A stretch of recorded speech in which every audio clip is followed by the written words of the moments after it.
it out. I'm gonna start it over. Yeah, I'll be on here till 3. Hey, welcome back, guys. Yeah.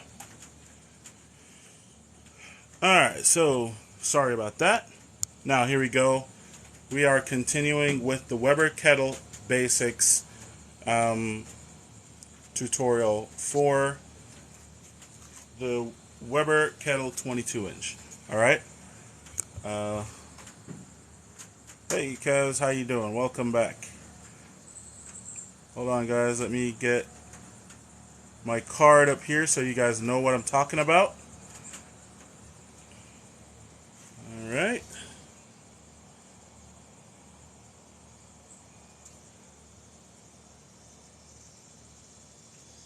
There we have it. My name is Cooking with Kunchi, and I am talking about the Weber Kettle 22 inch today. All right, here we go. So I was talking to you guys about the vortex. I'm not sure if everyone got that information or not. The vortex is a way how you can get convection style cooking in your grill. Okay? This is no mechanical function to give you that air fryer style or convection style cooking. It's really just using the airflow from below, hot coals in the middle, and you're having that heat bounce off the lid and just circulating inside your smoker, giving you nice crispy results on chicken wings, chicken legs, thighs, and even half chickens I've seen done. Okay? Alright, so I will do the vortex again.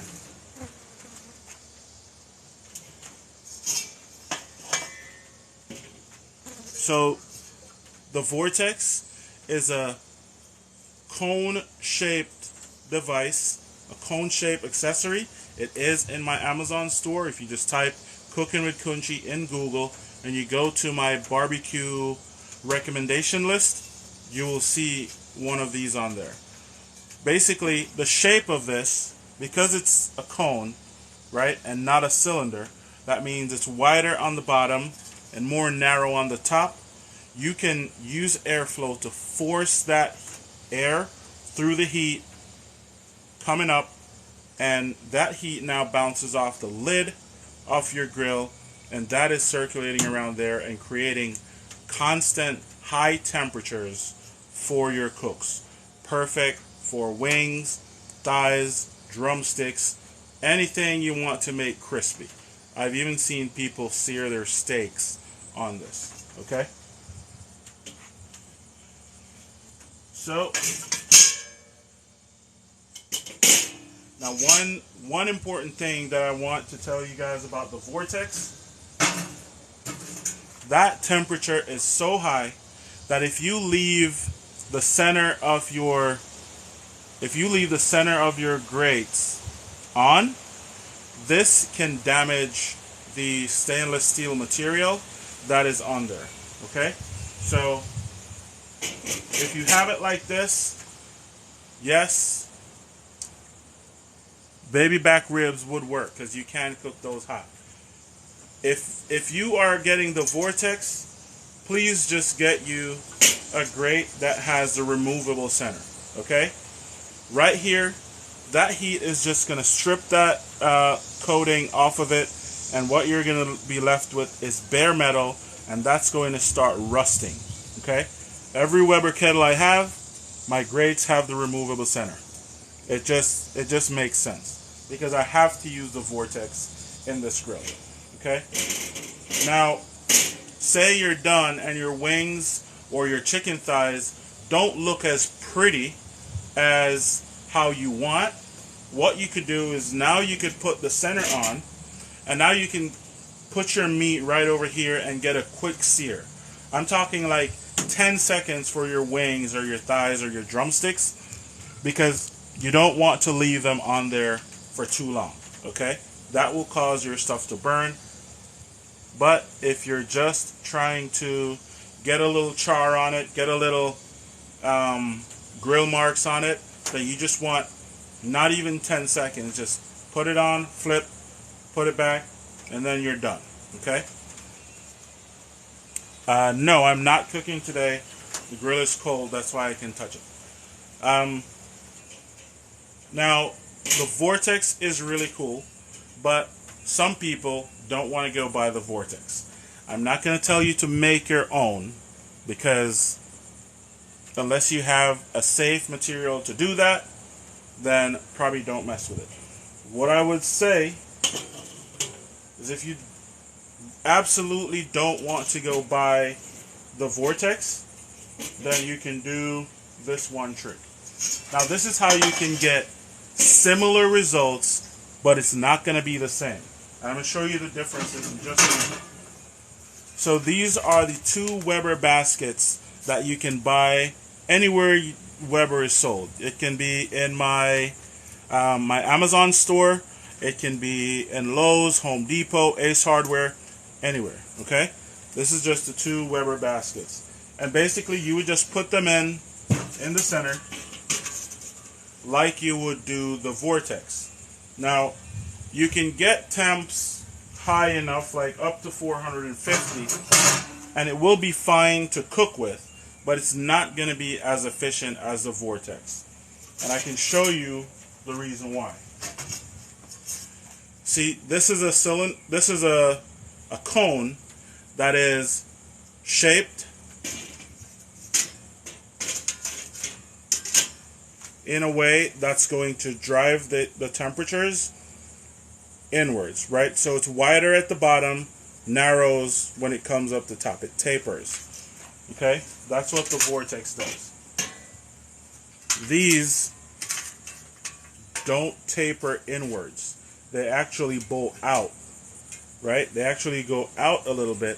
So you're not getting the same force of heat going up and bouncing off the lid and circulating to give you that high heat cook constantly. Okay? So this, you can get similar results, but it's not the same. Okay? If you already have a Weber kettle and you don't have these and you really want to try the Vortex, just go get the Vortex. But if you have these, you can try it out, and you can try them out side by side, or you can try one Thursday and try one Sunday, and you will realize that this does not give you the same crisp, the same high heat, the same performance like the Vortex does.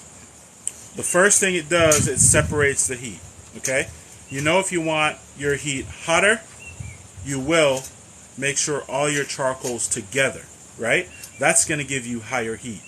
Now, these are already separated, so there's already one factor, which is not allowing you to get as high a temps as you could. So that's the disadvantage in trying to use the baskets as a Vortex. Okay?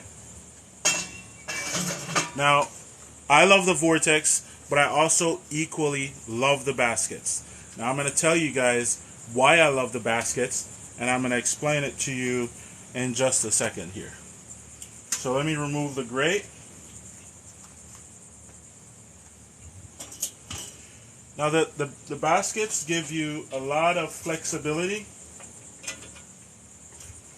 to allow you to cook directly and utilize the space in your grill a lot better.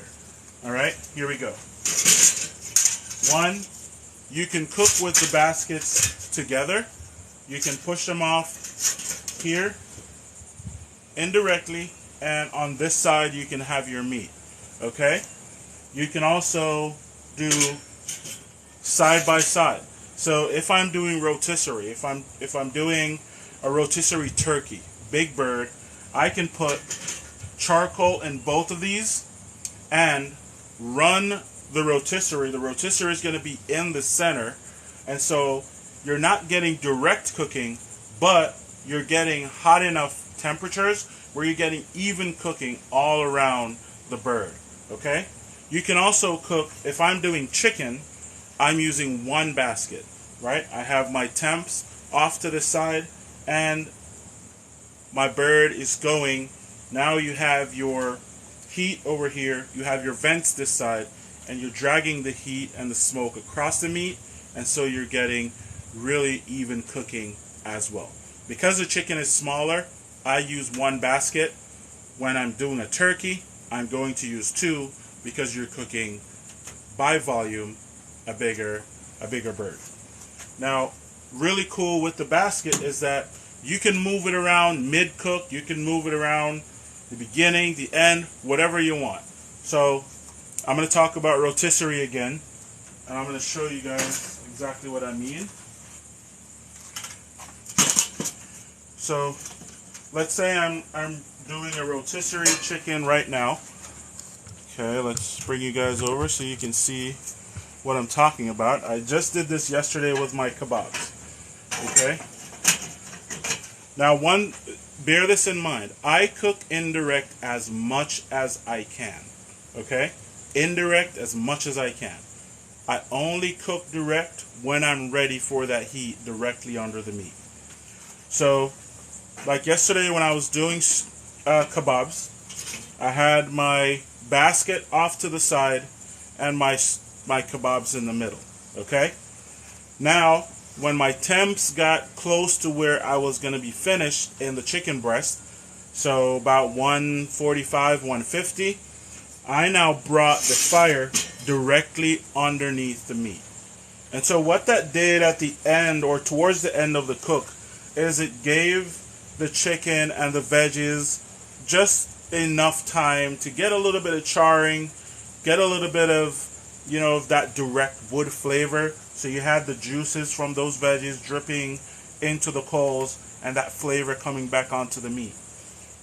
That to me is really just one of those things that you call game changers, where you can impact the flavor so much by just moving this basket around. Okay?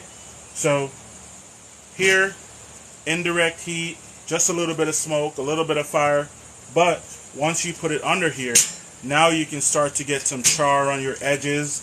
Like if you're doing a picanha roast, if you're doing a brisket, like I've done a brisket on here, whole brisket and rotisserie it, you can choose where you want to put your fire. When I do a brisket on the rotisserie, I have a big pan that I put underneath that catches all those drippings. So when I wrap my brisket, I can pour it over it if I want. Same thing, I'm going to try doing a pork butt on the rotisserie, and I'm pretty much going to do the same thing. So really, really versatile. I don't own kettles without these baskets. Okay, I've had quite a few. I've ruined some. I've used some for quite a while. These are my newest set. This is probably my third set. They last pretty long if you don't ruin them. But these are one of the more important items that I love using with the Weber kettle. Really good for indirect, really good for direct. It's just all about how you want to set up your fire and cook with it. Now guys, if I'm missing any questions, you don't be afraid to remind me. Alright? So we're done with the rotisserie. You can bring this out.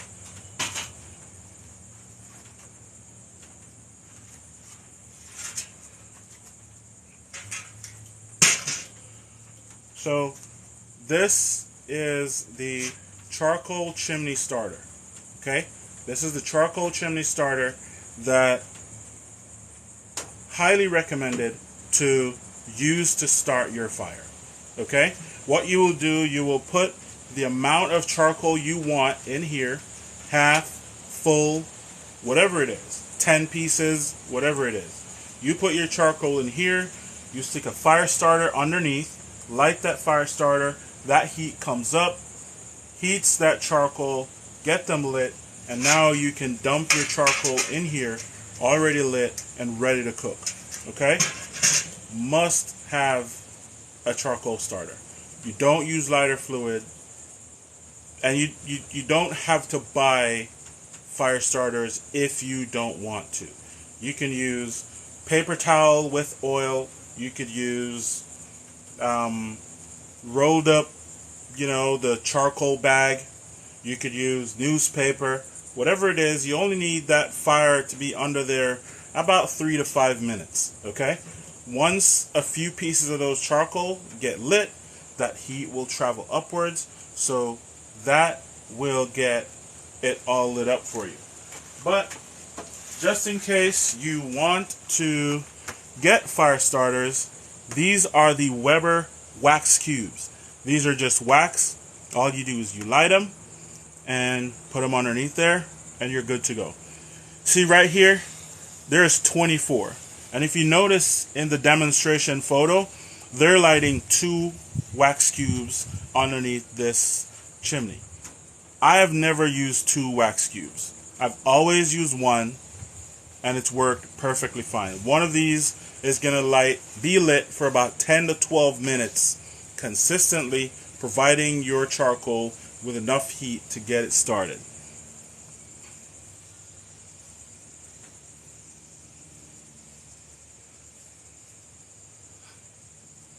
Oh yeah. Yep. And to use these also, you don't need to have the chimney.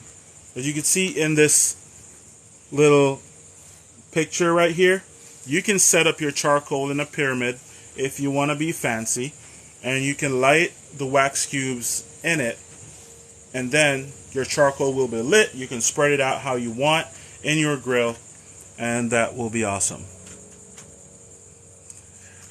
So yes, Jeremy, I will use 2 with char logs because the char logs are more dense. You need a little bit more heat to get those going. But yes, everything else I'm going to use just 1 fire starter. Now this is my favorite starter for one additional reason. So if you look inside here, you'll see that it's pretty deep, right? So when I want to fire up just 6 or 10 briquettes, what I do, I flip it upside down. And now what it does is it turns this into a little bowl. Okay? So the 6 briquettes will just fall into the center there, and that will be fine.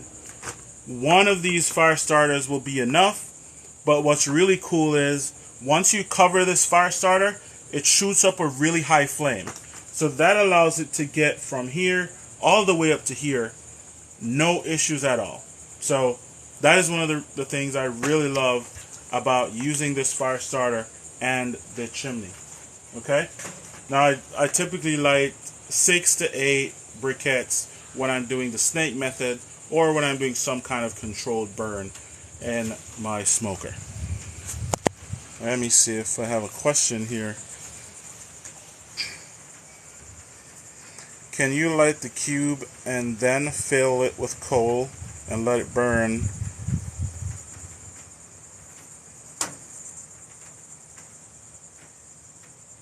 Yes, so that's what you do, Ashton. You will light the chimney, get your coals lit, and then you dump them out into your grill.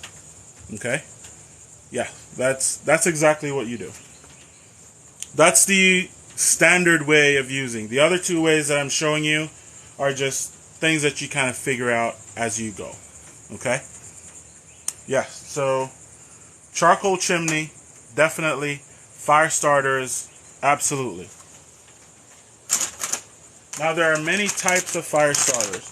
So this one with the Weber, it's really just wax. I'm going to show you guys what they look like.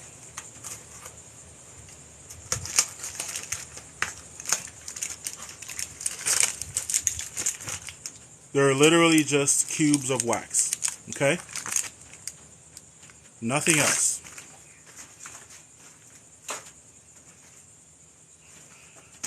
Now we have these fire starters that I have in my Amazon store. And these are a cup of wax, little paper cup with some wax and wood shavings in it.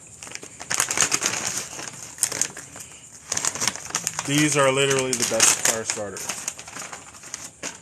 My complaint about these fire starters is sometimes they burn for too long. Okay, so if I want to do just a simple chimney of lump charcoal, I'm not going to use this because this burns for up to 20 minutes. Okay, so when I'm using the like the B&B char logs, which are really dense, I will use something like this.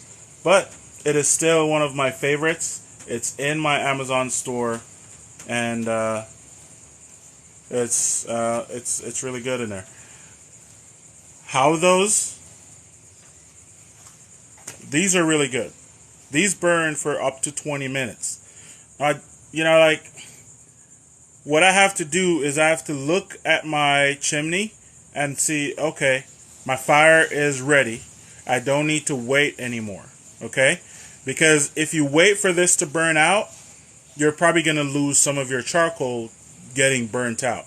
But 10, 12 minutes, you look at your chimney and you're like, okay, that looks done. Then now you can, you know, put this out or put it on top of the fire or, you know, whatever else you can do with it. But I almost always pull my chimney off before this is ready. Okay? So these are excellent. Really, really excellent for really dense charcoal.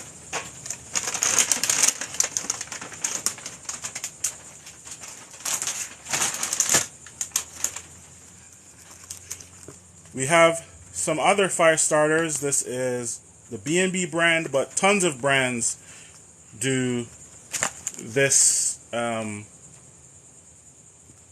this fire starter here. It's basically compressed processed wood. Okay, well, probably cardboard or wood shavings or something. But that's what this is. Compressed wood, and then basically you light it, or particle board, cardboard, something. These run for about 8 to 10 minutes. They're a little bit on the weaker side, so I don't love these, but I am a B&B sponsored pitmaster, so I do get them for free and I use them. They do serve a purpose. They're fine. Okay, not my favorite thing to use, but they can work if that's all you have. Either way, I'm not lighting my fire with lighter fluid, and I'm always going to have fire starters around.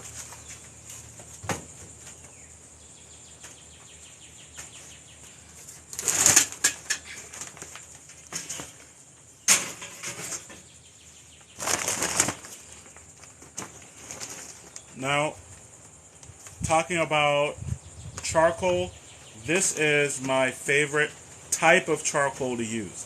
Yes, this is also my favorite brand, but lump charcoal, as you see here, is my favorite type of charcoal. Lump charcoal, what lump charcoal is carbonized wood.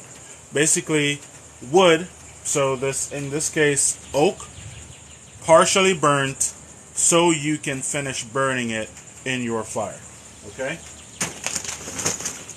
I like this brand because they really give you pieces of trees in your bag of charcoal. It's not a bunch of dust like other brands do. So carbonized wood, which is lump charcoal, is my favorite fuel type to use. In my kettle, of course. And other smokers, your bigger smokers, then I'm going to use pretty much almost always wood. Okay? But this right here is my favorite type of charcoal and also my favorite brand. Okay? You can find B&B charcoal at Ace Hardware's, Academy Sports. You can find them in Walmart right now. They just launched in Walmart earlier this year. So if you go on Walmart's website, a lot of times they put them on sale with free shipping to your house. Okay? But predominantly Ace Hardware, Academy Sports, everywhere in Texas. This brand is out of Texas. So all over Texas, but hardware stores all across the country. I think Tractor Supply also carries it.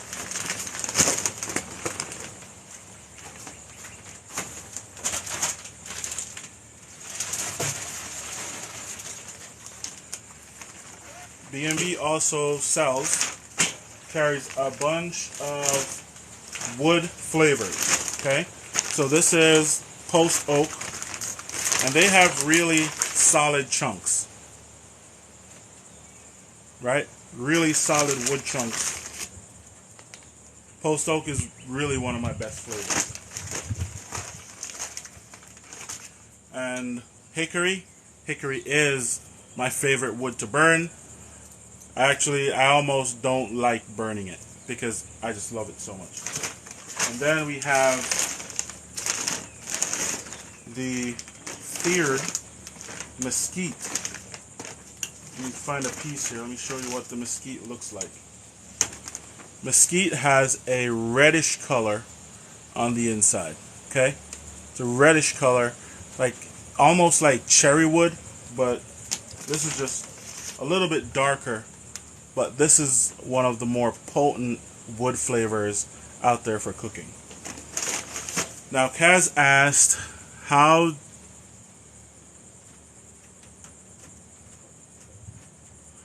I like Cowboy. So, funny story, Cowboy was acquired either late last year or this year by Duraflame that owns B&B. Okay? So they're the same company now. But prior to now, I did not like using Cowboy charcoal because Cowboy charcoal is a blend of different woods. So, right, what a blend means is that it's not just oak, it's not just hickory, it's not just one type of wood. And so because different woods burn at different densities or have different densities and burn at different temperatures, you get an inconsistent burn with Cowboy. So I prefer to get a bag that says oak charcoal or mesquite charcoal or hickory charcoal, and that's what B&B offers that gives me that consistency. All right. How long will the lump charcoal burn versus briquettes? That's a really good question. The lump will burn comparably, okay? But briquettes, because briquettes are formed, they are more dense, and they burn more evenly. So I prefer briquettes for long burns that I really want to get a controlled temperature over a long period of time. It's the same thing. So for example, I'll use my drum smoker for example. In my drum smoker, one basket full of lump charcoal can get me between 10 and 12 hours. The same basket filled with briquettes can get me about 12 to 14 hours. The same basket of char logs, that is a more dense formed B&B product, will run up to 24 hours. So the more dense and the more formed the charcoal product is, the longer it is going to burn. Now, don't confuse the B&B briquettes with Kingsford briquettes. Kingsford is not on the same level at all. The B&B briquettes are bigger, they are more dense, and there are no chemical additives in those products. Okay? Hi, Florida. How are you doing? I'm in Florida myself. Gluten-free Mama Ann. How are you doing? Yes, so I prefer to use... Let me see. Can you guys see me now? There you go. Now I don't look so black. The lump charcoal will burn long enough depending on how you manage your fire, but the comparison between just, apples to plums or apples to oranges comparison between lump charcoal and briquettes are going to burn much longer. Only the B&B briquettes. For a snake method with B&B briquettes, I get 12 to 14 hours. Snake method with Kingsford, I've only ever gotten 6.5 hours on one setup. Of course, you can add more, but with B&B, I've never had to add because I'm not really cooking anything that's going to take more than 14 hours. Okay? So that is really where I stay on that. Does anybody have any questions for me about the Weber kettle or the charcoal or any of the setups that I talked about? If you have, just drop them in the comment section. However, if you guys want to find out what I use in my barbecue, just go to my Amazon store. Right up at the top here, you see this little recipe card, Cooking with Kunchi. Just type that in Google. You will see my Amazon store. You'll see all my socials, see my website, pretty much everything about the brand Cooking with Kunchi. And you will see everything I do. The snake, how many briquettes high do you stack? I only stack 2 high. 1 on the bottom, 1 on top. With the B&B. With Kingsford, you almost have to stack 3, 2 on the bottom, 1 on top. But then a lot of times that end up getting too hot, and it burns out even quicker than if I do 1 on the bottom, 1 on top. So the B&B briquettes run me 1 on bottom, 1 on top.